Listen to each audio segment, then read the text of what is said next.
Muy buenas tardes, licenciada. Estaba haciendo tiempo. Buenas tardes, licenciada. Buenas tardes, gusto saludar. Estaba esperando que ingresaran más, porque ya son las 5:48 y todavía están ingresando. Pero veo que algunos se desconectaron, entonces mejor estaba dando tiempo para que pudieran ingresar la mayor parte. Ahorita lo veo 142. Y siguen ingresando. Es que está fallando mucho el internet, licenciada. Sí, muchas gracias, Saúl. Muchísimas gracias por la bienvenida. Gracias. Está fallando, ¿verdad? Sí, aquí en mi casa también tengo problemas. Me imagino que algunos se desconectan y vuelven a ingresar. No como dicen algunos, ¿verdad? Vuelvo a reiterar. Albarda sobre aparejo, ¿verdad? Qué mal hablan. Y hasta el más doctor connotado dice, vuelvo a reiterar. No van a decir ustedes esa expresión porque es incorrecta. O se reitera o se vuelve a decir. Pero no digan ustedes, vuelvo a reiterar, qué mal. Es como el verbo haber, cuesta un poco conjugarlo. Y cuando es en pasado imperfecto, dice, debe haber habido. O en futuro que es este. Bueno, dicen debe haber habido. Es incorrecto decir debe haber habido. Se dice hubo, ¿verdad? No se dice tampoco hubieron.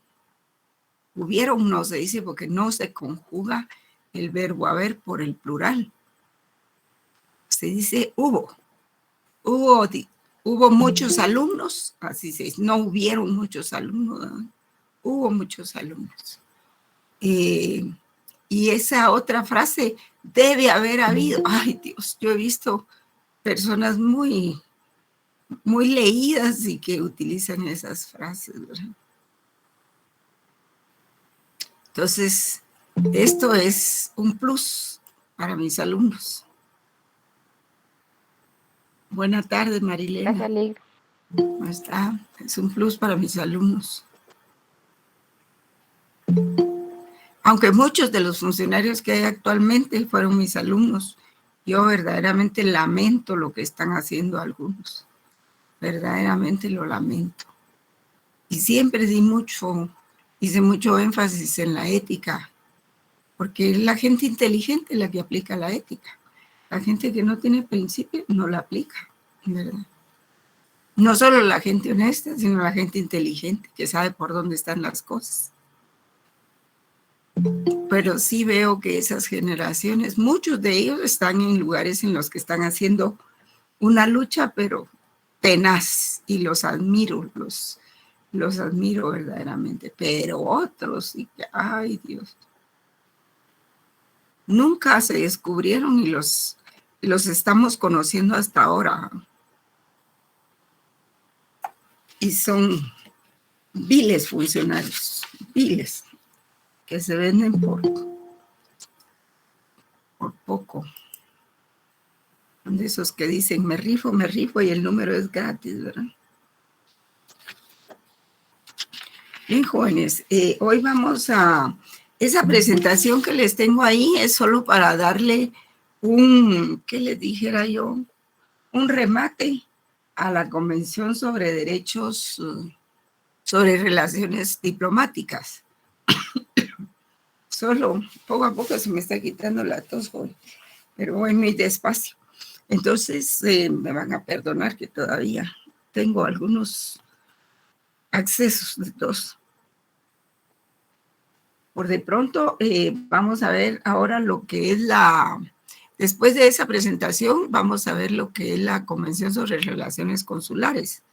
La vamos a ver entre hoy y mañana, porque prácticamente hasta ahí quedaría. Vamos a ver si tengo oportunidad de dar clase, pues la daría, si no, no, depende. Porque como ustedes tienen clase el miércoles ¿verdad? No, perdón, tienen examen el miércoles. Luego tienen examen el viernes, ¿verdad? O sea que el viernes de la semana entrante no tendríamos clase, ¿verdad?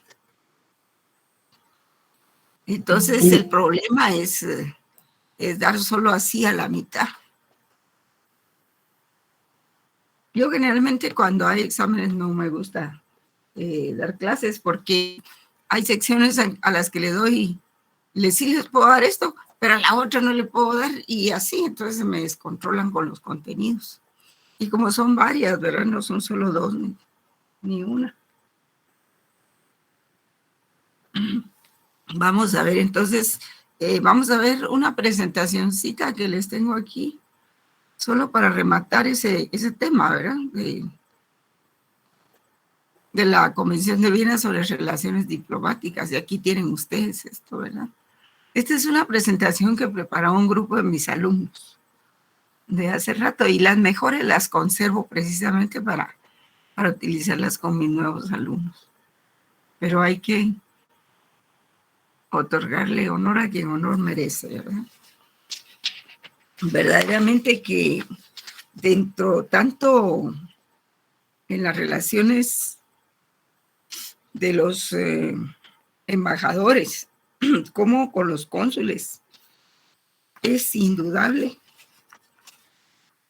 que priva, es decir, es en la forma como se representa el gobierno o los jefes de Estado en otros países. O sea, son sus brazos externos. Brazos externos. Pero aquí lo importante es tener presente el principio de extraterritorialidad. Así como se habla de el principio de extraterritorialidad en derecho internacional privado, que yo sé que ustedes lo están recibiendo también se habla de derecho, del principio de extraterritorialidad de las embajadas y de los cónsules. Y que gracias a eso es que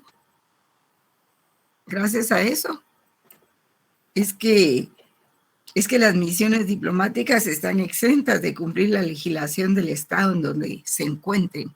Y eso se llama inmunidad. Están obligados a solo cumplir aquella legislación de su país de origen. La inmunidad y los privilegios los recibe el agente diplomático desde que ingresa al país receptor y le son retirados desde que abandone el mismo, ¿verdad? El principio de extraterritorialidad justifica pues los privilegios e inmunidades de que gozan los diplomáticos. Los privilegios se refieren a que los diplomáticos gozan de exención de impuestos, exención de aranceles aduanales en la importación de sus bienes personales y los de la misión. Estoy haciendo una recapitulación, jóvenes. Por eso es que estoy hablando así en esos términos. Bueno, espero que no venga más gente, porque me interrumpen la clase. Habíamos hablado de que el procedimiento para nombrar embajador y cónsul previo el Estado que envía tiene que hacer la consulta al Estado a donde enviará a la persona a nombrar y establecer si el Estado receptor está dispuesto a aceptarla. O por el contrario, declararla non grata, que no se aplica al caso de la CICIG, porque en el caso de la CICIG había un convenio específico entre ONU y Guatemala. Lo que pasa es que a los que siguieron en el gobierno ya no les convino. Y entonces la declaración, por ejemplo, non grata hace que un diplomático deje de prestar sus servicios en donde está. En el caso de la CICIG fue forzado a no presentarse porque corría peligro su vida. Y el non grato no aplicaba, porque si habían algunas diferencias, Guatemala tenía que atenerse a eso y no a utilizar otras figuras que no le correspondían. En caso de que el Estado que envía no ejecute la decisión del país que recibe, este puede no reconocer a dicha persona como miembro del personal diplomático, y eso significaría que no reconoce su inmunidad ni las actuaciones que realiza. Si es grato, aceptable y bienvenido, en el caso de los embajadores se extiende lo que se denomina el placet, aceptación del Estado receptor.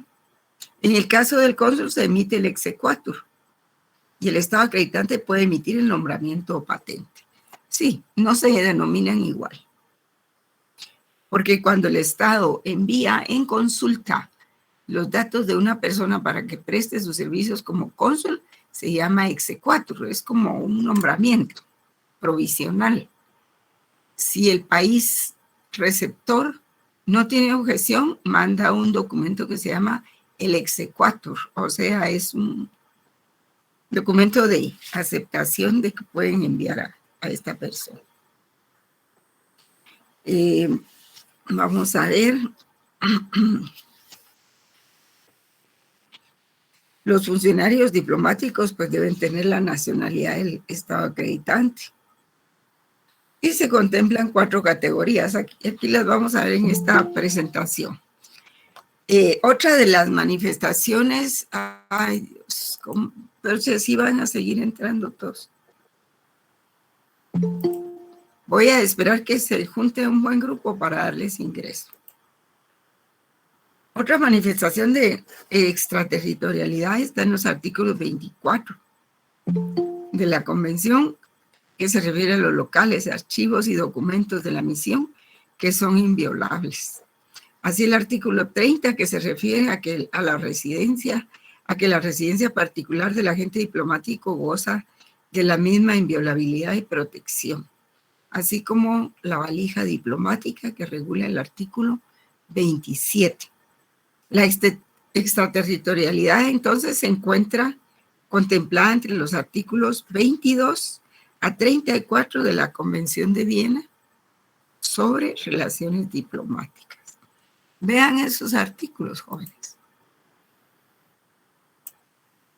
Me quitaré la pantalla para que se concentren mejor. Sí, Jonathan, ¿tenía alguna observación?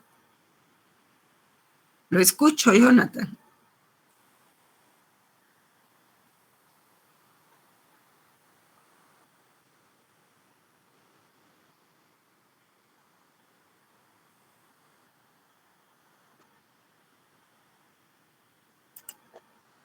Sí, Jonathan.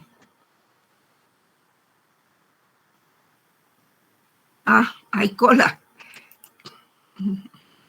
A ver, Jonathan, ¿qué es lo que está preguntando?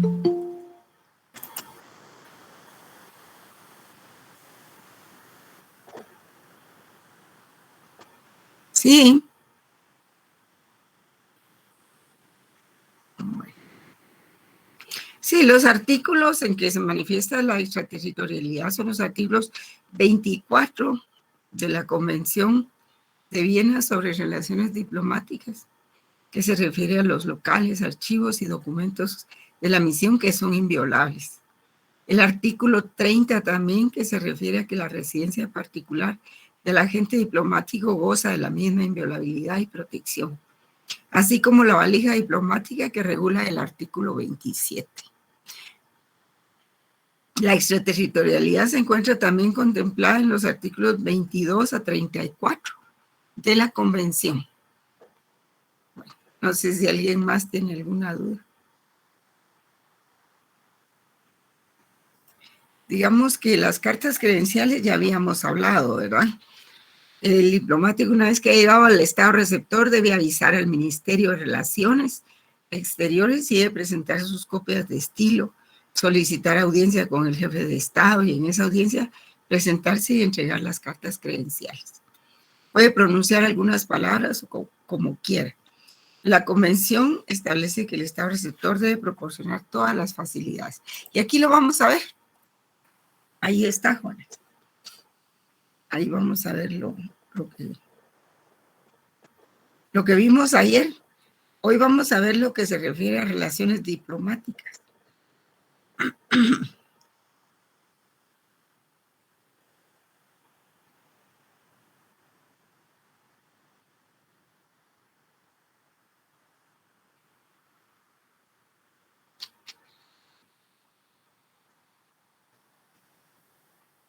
Después de esto vamos a ver la Convención sobre Relaciones Consulares.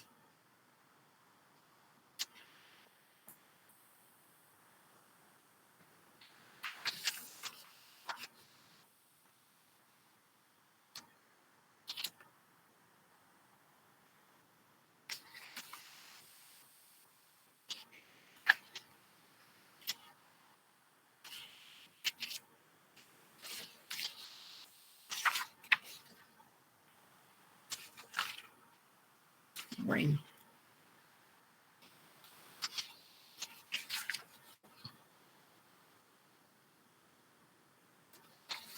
Muy bien. Ya lo leyeron, ¿verdad?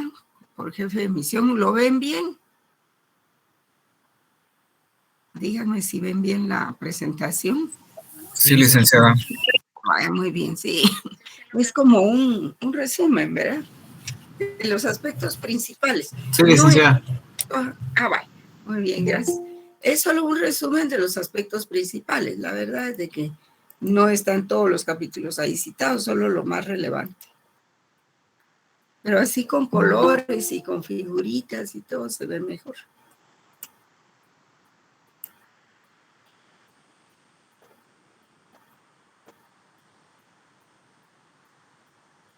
Se entiende lo que es jefe de misión, miembros de la misión, miembros del personal de la misión, miembros del personal diplomático que posean esa calidad, agente diplomático, miembros del personal administrativo y técnico, empleados en el servicio administrativo y técnico de la misión, miembros del personal de servicio, lo que se entiende por creado particular, por locales de la misión. En algunas partes, en algunos pasajes, es importante, ambas convenciones se parecen. Por ejemplo, en el cuidado de los locales comerciales, ¿verdad? Perdón, de los locales de la misión. Óigame a mí, ¿en qué estaría pensando? Bueno. Entonces, ahí están las diferentes categorías. Luego están las funciones de la misión diplomática, aunque en el libro pues están más extendidas. Representar al Estado acreditante, proteger en el Estado receptor los intereses del Estado acreditante, negociar con el gobierno del Estado receptor, fomentar las relaciones. Y esto es lo que hizo el embajador de Estados Unidos, ¿eh? Proteger en el Estado acreditante, vamos a ver, proteger los intereses del Estado acreditante, ¿verdad? Cuando supo que habían destituido al fiscal de la impunidad. Porque si vino la vicepresidenta de Estados Unidos, habló con el presidente, habló con la fiscal y le ofrecieron que no habría ningún cambio, no habría problema, que podían seguir trabajando bien. Resulta que le zafa la alfombra y siempre sí, ¿verdad? Siempre hay un problema ahí. Entonces reacciona la embajada. La acreditación del jefe de la misión también.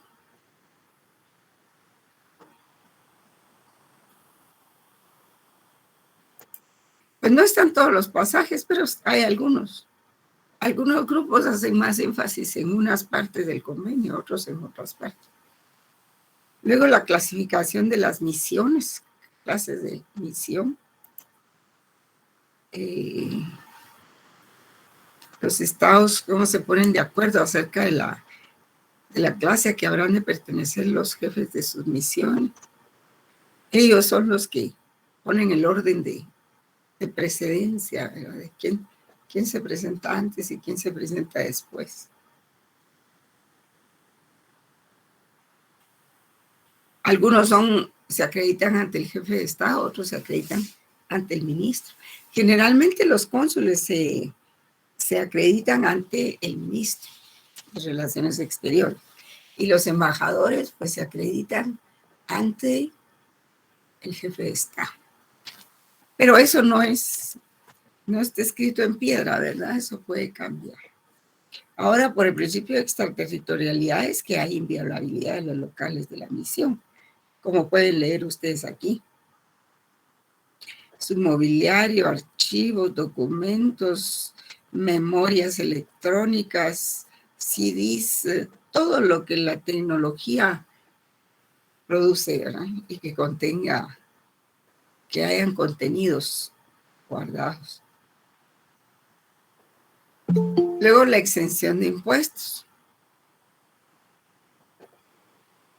También a eso obedece por eso es que por el principio de extraterritorialidad es que se da también la exención de impuestos, ¿verdad?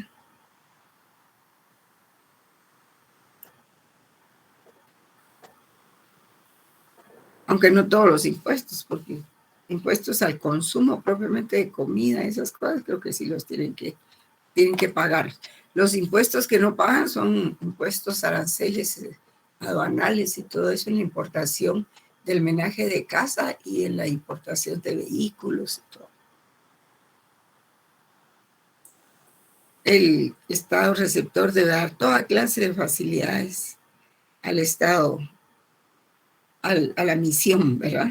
Para el desempeño de las funciones de la misión. La correspondencia oficial, los archivos y documentos de la misión son siempre inviolables, donde quiera que se hallen. Lo mismo sucede con la Convención sobre Relaciones Consulares.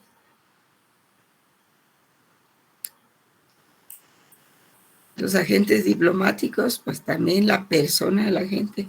Esto es inmunidad, inmunidad.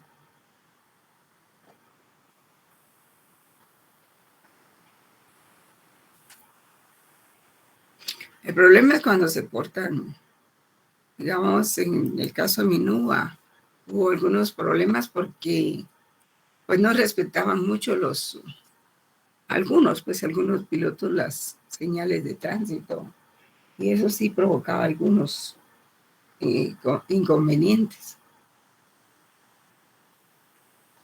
Bueno, la finalización de las funciones de un diplomático en un país receptor.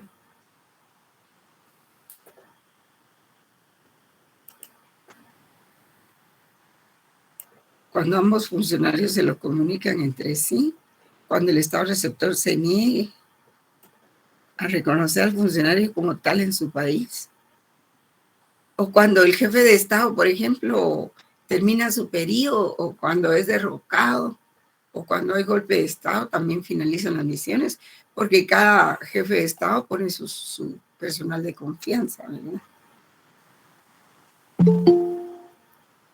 En caso de ruptura de las relaciones de dos países miembros, pues continúan algunas obligaciones para el país receptor, como proteger los bienes muebles propiedad de la misión.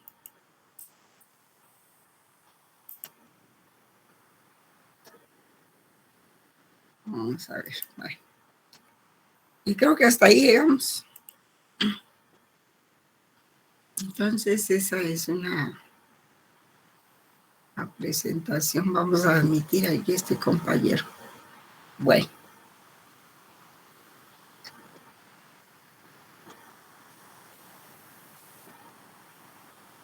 Vamos a ver. No sé si ustedes ven esta otra presentación. No. No se ve nada, licenciada. Todavía no, Nick. Solo la anterior. Solo la anterior se ve. Ah, vale. Entonces voy a colocar esta otra. Bueno, vamos a colocar esta otra que va a ser utilizada para trabajar. Vamos a ver cómo para. Permítanme. Vamos, esto tengo que quitarla. Vamos a ver.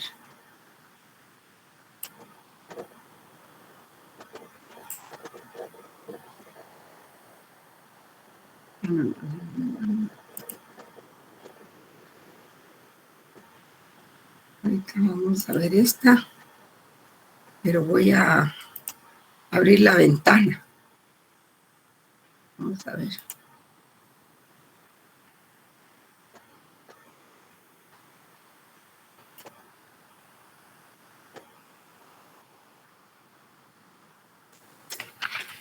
Bueno, es que quería abrir la Convención de Derechos Consulares, pero no logro subirla al cuadro de compartir la aplicación. Ahorita vamos a hacerlo.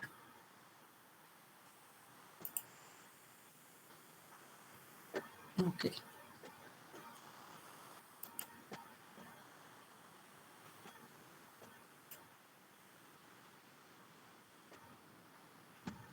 Un momentito. Está bien, Ligda.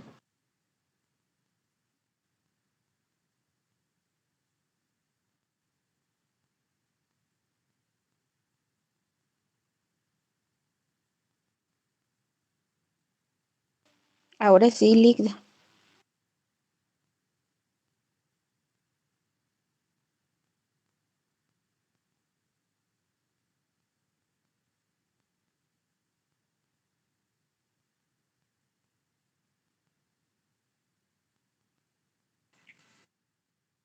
Ahora ya se ve, licenciada.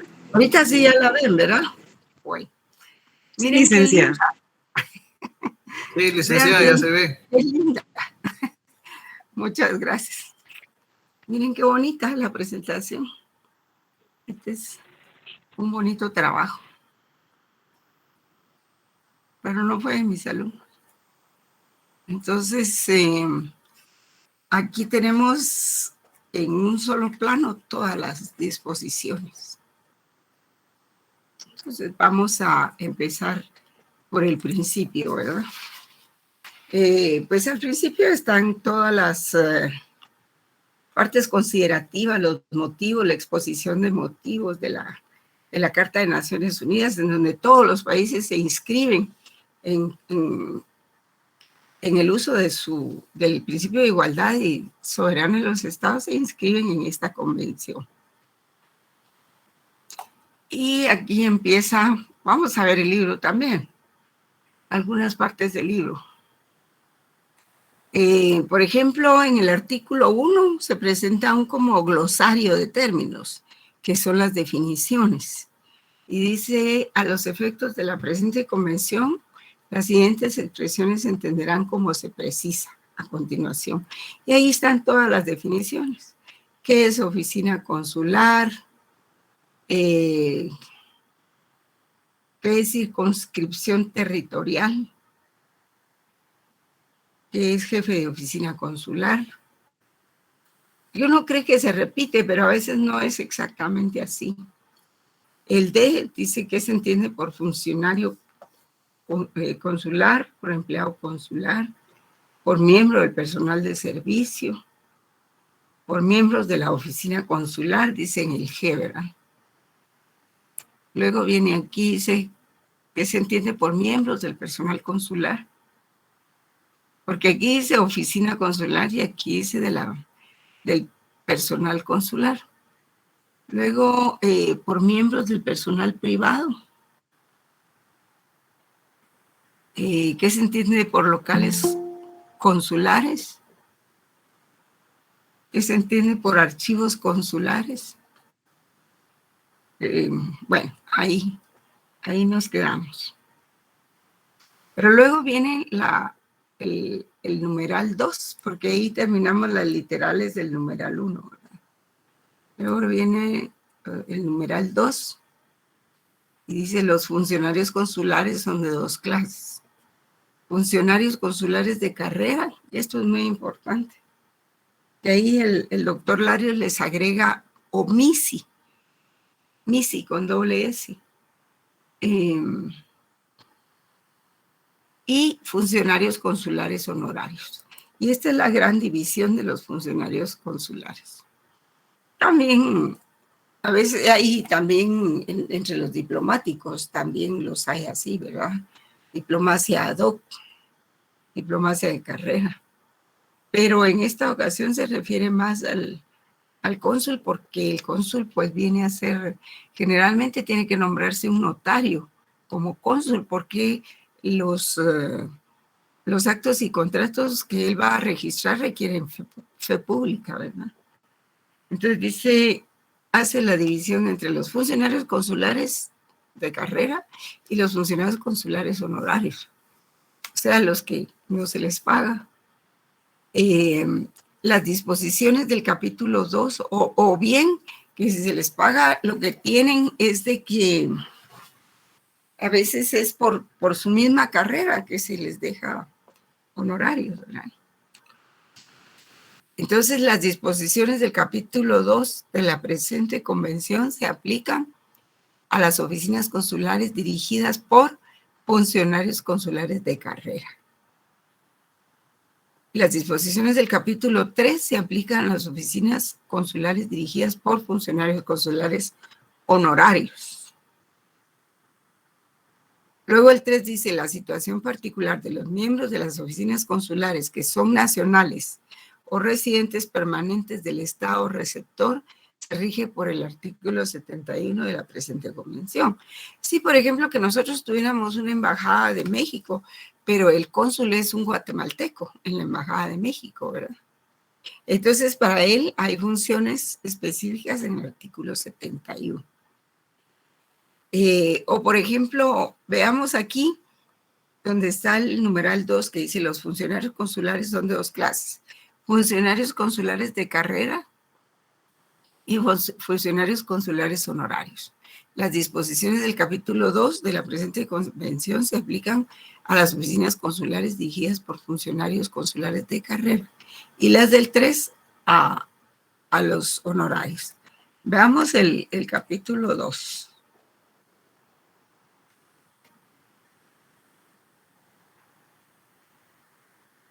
Aquí. Capítulo 2, este tiene 2 secciones. Ahí pueden ver ustedes el título, ¿verdad? Si bien es cierto, se aplica a los funcionarios de carrera, también a otros miembros de la oficina consular. Y la sección 1 es facilidades y privilegios e inmunidades relativos a la oficina consular.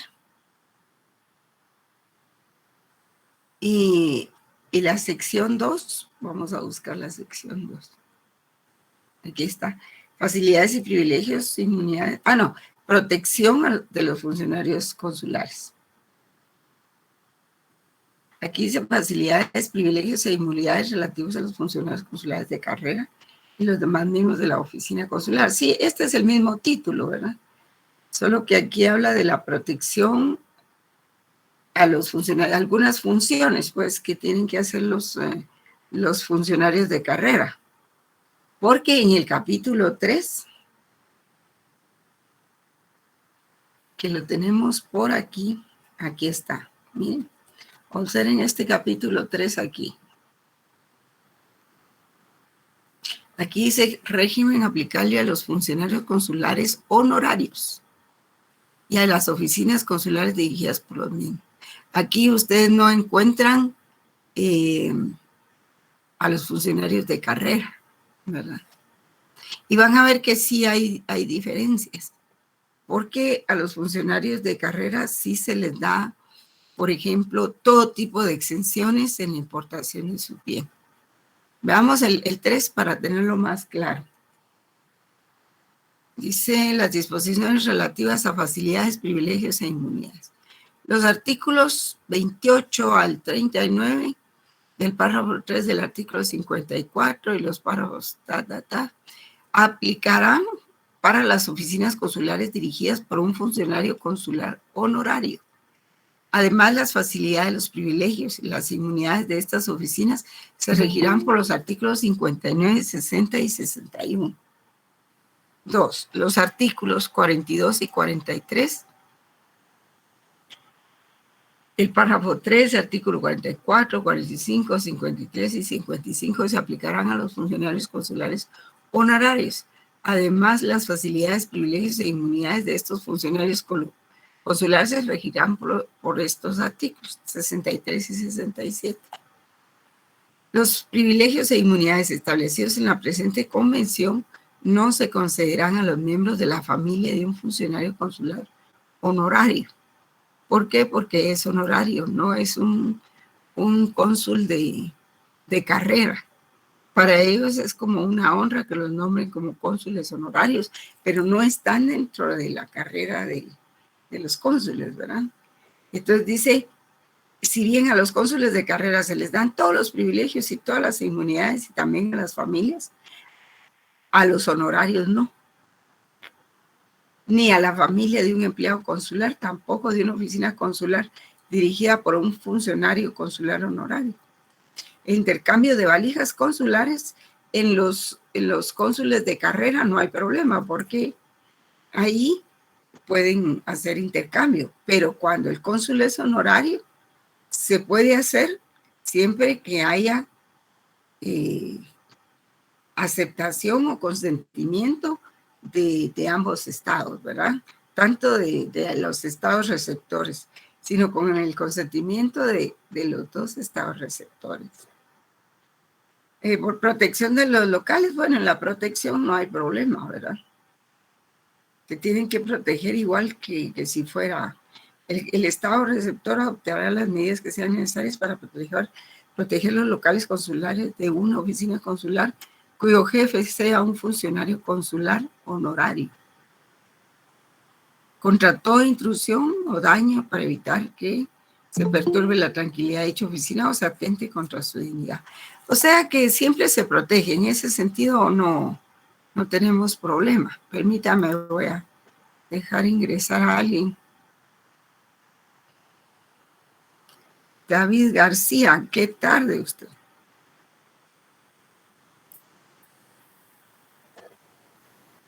Entonces, también está la exención fiscal de los locales consulares. Cuando sea el jefe honorario, dice los locales consulares de una oficina consular, cuyo jefe sea un funcionario consular honorario y de los cuales sea propietario o inquilino el Estado que envía, estarán exentos de los impuestos y contribuciones nacionales, regionales, municipales, igual que los otros, salvo los exigibles en pago de determinados servicios prestados. La exención fiscal a que se refiere el párrafo 1 de este artículo no será aplicable a aquellos impuestos y contribuciones que según las leyes y reglamentos del Estado receptor habrán de ser pagados por la persona que contrate con el Estado que envía. O sea, como pueden ustedes observar, hay más limitaciones para los cónsules honorarios. Inviolabilidad de los archivos, pues ahí no hay problema, eso sigue igual. Franquicia aduanera, vamos a ver.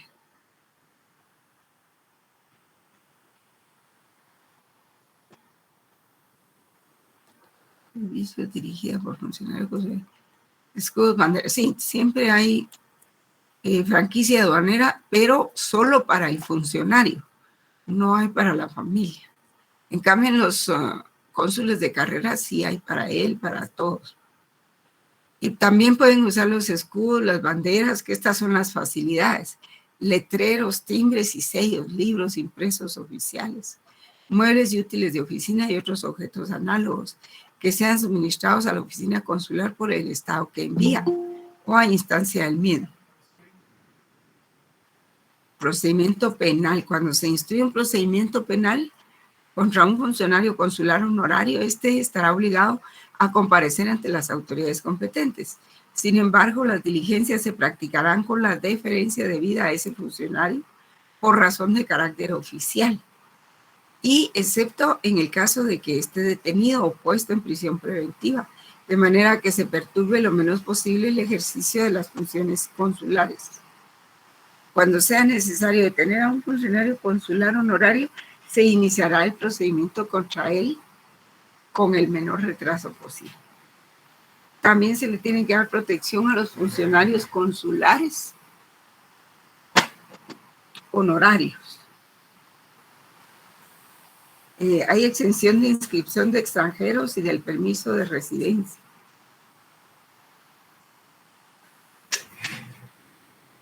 pueden ver ustedes, exentos de obligaciones prescritas en leyes y reglamentos. Está lloviendo, jóvenes. Está lloviendo ahí con ustedes. Solo Sí, yo, por vi aquí una luz. también empezó Sí, a ¿verdad? llover. Que está Sí, licenciada, aquí ya son aguaceros, viera. así, ¿verdad? Aquí también. Pero si se nos corta de todas maneras, tenemos el día de mañana para seguir viendo esta parte. Derivado de ello, licenciada, hemos tenido mala conexión y disculpe ahí que hemos estado entrando y saliendo, pero es la conexión que no tenemos buena señal, disculpe. Ah, bueno, es por eso, sí. Sí, Ay, lamentablemente quise comentarle la vez, dice, hoy, pero he estado saliendo y no me deja ingresar, cada rato me saca, pues el problema de la conexión de internet. sí, pues sí, Pero por ahí. entienda y alguien- disculpe. Sí, sí, no Gracias, tenga pena. licenciada. Cuando es así, yo entiendo, ¿no? No hay problema. Pero había alguien que quería ingresar y ahorita suspendí la plática por eso, pero ya no apareció Gracias, licenciada, gracias. para Por su servirles. comprensión. Entonces, exención fiscal también de los funcionarios consulares honorarios, exentos de todos los impuestos y gravámenes sobre retribuciones y emolumentos que perciban del Estado que los envía.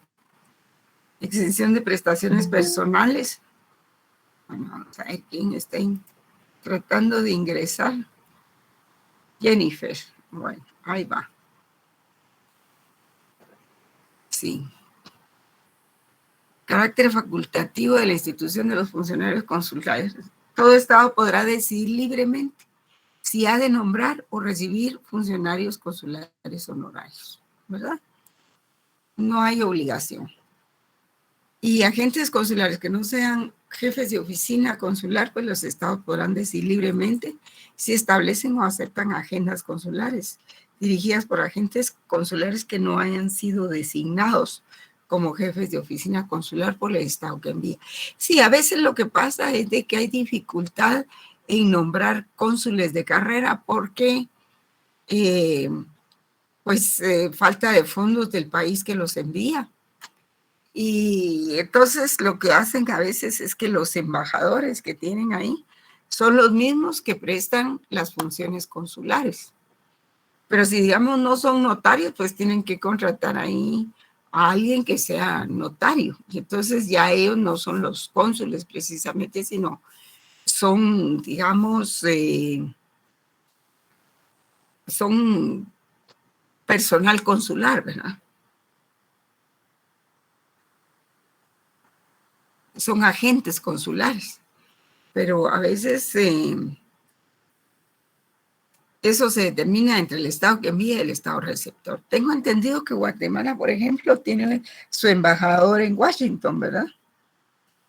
Y tiene varios cónsules, varios consulados, pero eso es por falta de fondos, pues como aquí todos se lo roban, entonces nunca alcanza para nada, ¿verdad, joven? Lamentablemente. Ya no puede uno creer otra cosa. Puede ser que realmente en algún tiempo realmente no hubiese existido presupuesto suficiente, pero ahora tenemos suficiente presupuesto, eso está demostrado. Por ejemplo, en el 2010, pues había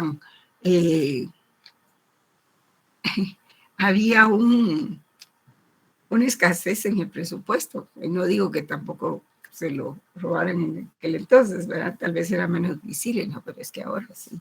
Tenemos las remesas, por ejemplo. Y se nota que sí hay exportaciones y hay ingresos del país. Entonces, a veces por falta de fondos es que no tienen suficientes oficinas consulares. Entonces, el embajador de Guatemala está en Washington. Y como en algunos estados de Estados Unidos hay muchos guatemaltecos, por ejemplo, en Los Ángeles es algo que se ve que hay cantidades de funcionarios. Otro estado es en Houston también, ¿verdad? Que creo que Houston es un lugar muy concurrido. San Francisco, California también. O sea, hay lugares que son muy concurridos por los guatemaltecos. Y es ahí precisamente donde se han establecido oficinas. Porque el cónsul tiene que extender pasaportes. ¿Dónde se extienden los pasaportes de los guatemaltecos que están en otro país cuando se les vencen? ¿Dónde se renuevan? o cuando los pierden, en donde le hacen la reposición, en los consulados, así sea consulados de Europa y todo eso. Entonces lo que hacen los países es que nombran solo cónsules. Y así por eso es que hay varias jerarquías, pero es jerarquías no, lo importante es solo conocer cuáles son, ¿verdad? No quién funciona en qué, porque la convención no es tan específica, ¿verdad? Entonces, el ejercicio de funciones consulares por las misiones diplomáticas, dice aquí el artículo 70, las disposiciones de esta convención se aplicarán también en cuanto sea procedente al ejercicio de funciones consulares por una misión diplomática. Si una misión diplomática se integra, lleva un cometido en especial, llega y luego regresa después de haber atendido el asunto para el que fue nombrada. Regresa a dar un informe a Guatemala, ¿verdad? Se comunicarán al Ministerio de Relaciones Exteriores del Estado receptor o a la autoridad designada por dicho ministerio los nombres de los miembros de la misión diplomática que estén agregados a la sección consular o estén encargados del ejercicio de las funciones consulares en dicha misión. Entonces, en el ejercicio de las funciones consulares, la misión diplomática podrá dirigirse A, a las autoridades locales de la circunscripción consular y B, a las autoridades centrales del Estado receptor, siempre que lo permitan las leyes, los reglamentos y los usos de ese Estado o los acuerdos internacionales aplicables. Los privilegios e inmunidades de los miembros de la misión diplomática a los que se refiere el párrafo 2 de este artículo seguirán rigiéndose por las normas del derecho internacional relativas a relaciones diplomáticas. Sí, y el artículo, el numeral 2 dice, se comunicará al Ministerio de Relaciones del Estado receptor o la autoridad designada por dicho ministerio los nombres de los miembros de la misión diplomática que estén agregados a la sección consular. Sí, fíjense, jóvenes, que a veces surgen misiones especiales, no misiones imposibles, bueno, a veces son imposibles. Misiones especiales, por ejemplo, para ir a ver cuestiones de medio ambiente. Por ejemplo, ¿cómo se llama este lugar de España? Que fue tomado por los moros. Ahí se organizó una convención para ir a discutir un inciso de un artículo de la Convención sobre Biodiversidad Biológica. Pero como esas cosas, cada artículo o cada párrafo o cada palabra significa tanto, entonces se nombró una comisión para que fuera específicamente a discutir. Es una comisión diplomática. Entonces, ¿cómo era el trámite? Bueno, eran técnicos del Ministerio de Medio Ambiente. Y así pasa en economía, en agricultura y todo. Entonces, antes de salir, tienen que registrar su nombre en el Ministerio de Relaciones Exteriores. ¿Para qué? Para que el Ministerio de Relaciones Exteriores de Guatemala lo notifique al Ministerio de Relaciones de España. Y entonces cuando llegan estos funcionarios, hay un listado ahí con las personas que integran la delegación guatemalteca. Su nombre, sus algunos datos, dónde trabaja y sus funciones, ¿verdad? Y en qué carácter llega, si es de jefe o no, ¿verdad? Si él es el jefe de la misión o no. Pero luego que se llevó a cabo entonces ya le ponen a uno su rotulito ahí, ¿verdad? Está sentado ahí, pero le ponen su rotulito de Guatemala. Y ahí está la misión. A veces es una persona, a veces son dos, a veces son tres. A veces son delegados de diferentes instituciones, ¿verdad? Pueden ser algunos del medio ambiente, del Ministerio del Medio Ambiente, pero pueden haber otros de Relaciones Exteriores u otros, ¿verdad? Como siempre, muchos van a pasear a esas convenciones y no a trabajar, ¿verdad? Se llevan hasta el chucho de la casa también, por decirlo así. Entonces se realiza esa misión y luego regresa. Y ahí se terminó la misión diplomática, ¿verdad? Diferente es cuando las funciones son permanentes. Entonces aquí tenemos los nacionales. Vamos a regresar al artículo 2 también, joven.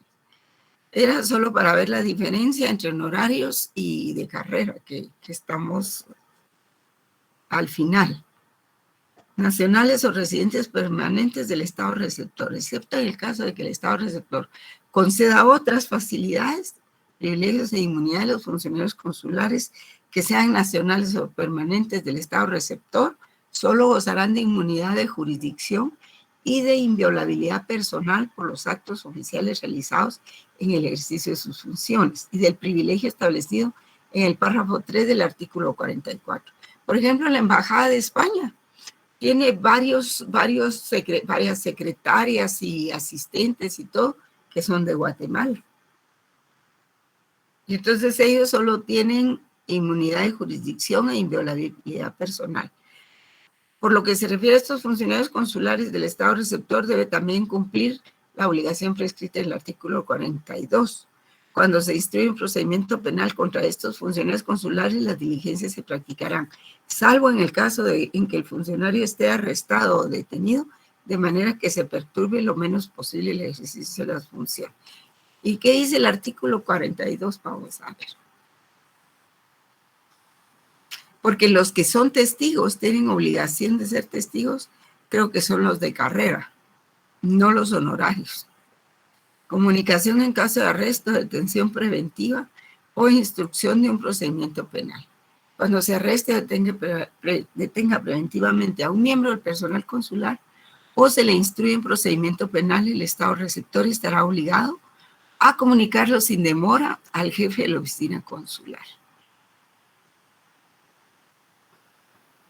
Si esas medidas se aplicasen a este último, el Estado receptor deberá poner el hecho en conocimiento del Estado que envía por vía diplomática. Entonces ahí es donde estábamos viendo esto de los nacionales o residentes del Estado receptor.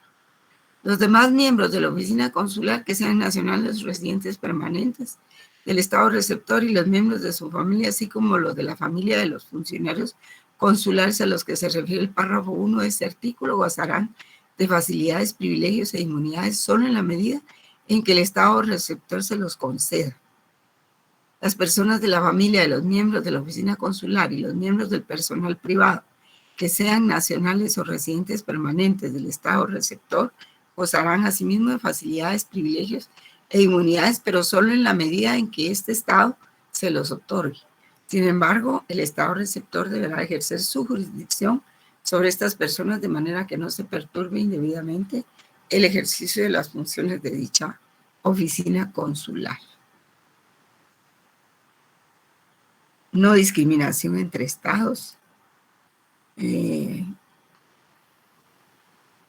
Tampoco se considera discriminatorio que el Estado receptor aplique restrictivamente cualquiera de las disposiciones de la presente convención, porque a sus oficinas consulares en el Estado que envía les sean aquellas también aplicadas de manera restrictiva. Sí, el principio de reciprocidad. Si México nos restringe alguna facilidad, pues entonces nosotros restringimos aquí el mismo rubro, facilidad. Luego ve que por costumbre o acuerdo los estados se concedan recíprocamente un trato más favorable. Entonces aquí están las disposiciones. Bueno, eso lo dice esta convención y lo dice la Convención sobre Relaciones Diplomáticas, que la existencia de esta convención no afecta a otros acuerdos internacionales. Y ninguna de las disposiciones de esta convención impedirá que los estados concierten otros acuerdos internacionales, los confirmen, completan, extiendan o amplíen las disposiciones de aquel. Luego están las firmas. Bueno, vamos a regresar a donde estábamos. Acuérdense que hoy y mañana vamos a ver esto.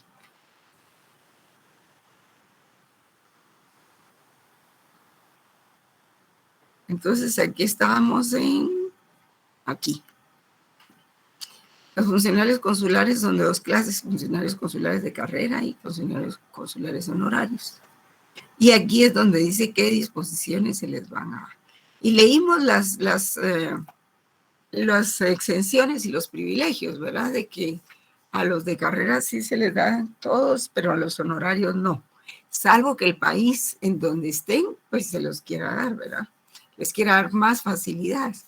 Por ejemplo, en esa misión de España, digamos, España tiene su embajada, pero tiene una misión cultural, es una misión diplomática cultural, es un agregado cultural. Y por medio de esa agregaduría consular, además, está otra que es académica, mediante la cual se dan cursos, becas, doctorados y todo eso. Yo tengo una mi maestría de España, pero aparte está lo que es la extensión de música, de poesía, de teatro y de todo eso, ¿verdad? De bohemio. Aparte de eso está lo académico, que son las maestrías y los doctorados, que créanme, joven, son verdaderamente exigentes. Y entonces, por medio de eso y la Universidad de San Carlos, que es la que avala esos doctorados y esas maestrías, ¿verdad? Pero que no sean como aquellos doctorados que no se acreditan nunca, ¿va? Que no existen, que cuando uno los busca en la universidad no existen, como los de esos magistrados que nunca aparecen, ¿verdad? La magistrada de la Corte de Constitucionalidad y la otra señora, la fiscal general, ¿verdad? Que si bien existen, pues no son como ellos los presentaron. Y otros que no los presentaron, es que no los presentaron. Y así, nunca se había visto que fueran tan caraduras, severas en ese tipo de cosas. Nunca se había visto eso en Guatemala. Había un respeto, hay a la investidura de no mentir, de ser honesto, pero aquí los valores ya no se tienen en cuenta, pues. Yo no me atrevería a decir que tengo un doctorado si no lo tengo, pues. Sí, es una cuestión terrible, pero es parte de la desvalorización que está ocurriendo en el país, que cualquiera quiere llegar, y solo en gobiernos como estos, esos personajes pueden llegar a puestos tan altos. En otros gobiernos donde sí, de veras, hay exigencia de respeto a la Corte de Constitucionalidad, la Corte Suprema no se mete con el Ejecutivo y hacen un solo frente. Pero como llegó ¿cómo se dice esto? Llegó el proletariado, llegó la aristocracia del proletariado al poder, ¿verdad? Bueno, o sería el proletariado de la aristocracia, no sabemos. Entonces no les importa, no les importa. Lo que quieren es dinero, dinero y dinero. Y así pueden mentir, mentir, mentir y mentir. El problema son los ejemplos, ¿verdad? Porque entonces ya los demás creen que se puede hacer lo mismo y eso no debe ser. De alguna manera, nosotros como guatemaltecos debemos establecer el respeto a la ley.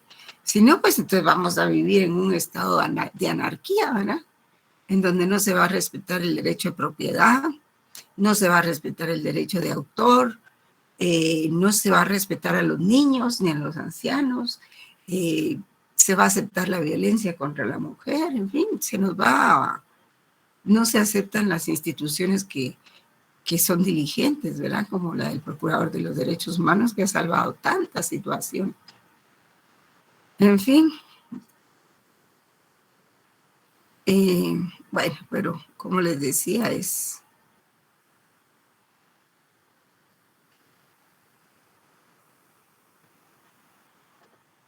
¿Cómo era este término? Bueno, después les digo. Bueno, entonces estamos aquí en el 2, ¿verdad? Y que las disposiciones del capítulo se aplican a las oficinas consulares dirigidas a funcionarios consulares honorarios. La situación particular de los miembros de las oficinas consulares que son nacionales o residentes permanentes del Estado receptor se rige por el artículo 71 de la presente convención. Sí, aquí tendríamos que ir al artículo 71. Y por eso es bueno el glosario de términos, jóvenes. Porque el glosario nos remite a ciertos artículos, ¿verdad? Para ir desentrañando esta maraña. Ay, pero qué bueno que llueva. Bueno, aquí habla y es el 71 el que habíamos hablado. Entonces les contaba yo que la Embajada de España tiene esas agregadurías, la agregaduría cultural, la agregaduría académica o de capacitación, la agregaduría también de capacitación a jueces en la Escuela de Estudios Judiciales, y está también muy, muy adentro de la modernización del organismo judicial. Pero creo que ahorita todas esas cosas están en stand-by, pues debido a las discapacidades del gobierno y de las autoridades, ¿verdad? Entonces, creo que todo eso está en suspenso. Si un país como vino la señora Kamala Harris, vino a hablar con el presidente, habló con la fiscal general, le dijeron que no había problema, que todo el personal iba a seguir trabajando como hasta ahora y todo, y solo se va ella y destituyen al funcionario. Entonces, no, la embajada reaccionó y tiene mucho derecho de reaccionar, puesto que para eso están las convenciones, y en la Convención sobre Relaciones Diplomáticas dice que entre sus funciones tiene que velar por los intereses de su país.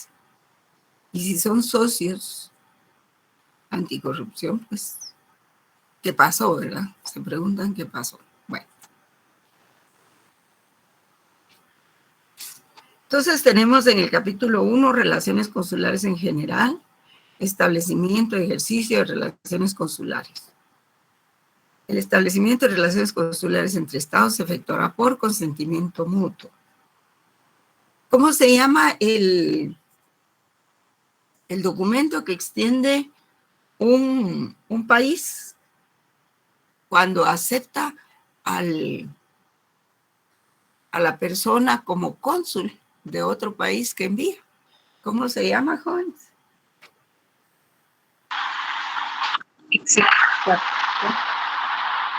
Exequatur, ¿verdad? Sí. Se corta un poco la comunicación, pero sí se escucha. El consentimiento otorgado para el establecimiento de relaciones diplomáticas entre dos estados implicará, salvo indicación en contrario, el consentimiento para el establecimiento de relaciones consulares. La ruptura de relaciones diplomáticas no entrañará, fíjense que eso es muy importante, jóvenes, ipso facto la ruptura de relaciones consulares. ¿Por qué? Porque las funciones del cónsul son las de un notario, porque él inscribe hechos y actos, inscribe lo que son los fallecimientos, los nacimientos, los divorcios, los matrimonios, incluso tiene que ver con el personal que integra las flotas en las naves aéreas y en los barcos también. Tiene que tener conocimiento de eso. Tiene que auxiliar a los guatemaltecos que tienen problemas legales. Ahí con todo ese problema de migratorio, imagínense el trabajo que tendrán esos cónsules, tienen mucho trabajo. Entonces, a la hora de que rompan relaciones dos países, como las funciones del cónsul son técnicas, o sea, él aplica el derecho administrativo de su país a sus connacionales. Por eso no puede irse inmediatamente, no obstante que la misión consular, digamos, no obstante que el embajador es ofendido y se va inmediatamente, se queda al cónsul. Es diferente los tiempos, son diferentes los tiempos.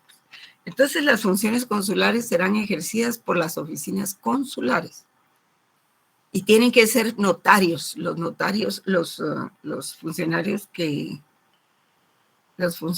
se contraten como cónsules. También las ejercerán las misiones diplomáticas, según las disposiciones de la presente convención. Sí, porque Si hay un embajador que es abogado, que es notario más que todo, o tiene a la par un notario, entonces trabajan juntos. Muchos embajadores hacen las veces de embajadores y de notarios y de cónsules al mismo tiempo. Solo vamos a leer este artículo y nos vamos porque ya son casi las 7. Establecimiento de una oficina consular. No se podrá establecer una oficina consular en el territorio del Estado receptor sin su consentimiento. La sede de la oficina consular, su clase y circunscripción consular las fijará el Estado que envía y serán aprobadas por el Estado receptor. El Estado que envía no puede modificar posteriormente la sede de la oficina consular, su clase ni la circunscripción consular sin el consentimiento del Estado receptor. También se necesitará el consentimiento del Estado receptor si un consulado general o un consulado desea abrir un viceconsulado o una agencia consular en una localidad diferente de aquella en la que radica la misma oficina consular. Sí, eso pasa mucho en diferentes estados, ¿verdad? En los Estados Unidos, por ejemplo.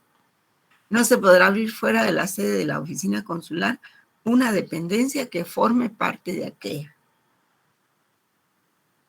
sin haber obtenido previamente el consentimiento expreso del Estado. Entonces, jóvenes, miren, tenemos que leer el libro de la página 251, donde dice órganos descentralizados o agentes consulares. Pero como mañana con ustedes tenemos el último periodo, vamos a extendernos un poco hasta ahí, ¿verdad? Sí, Mañana ¿podría repetir? ¿Sí?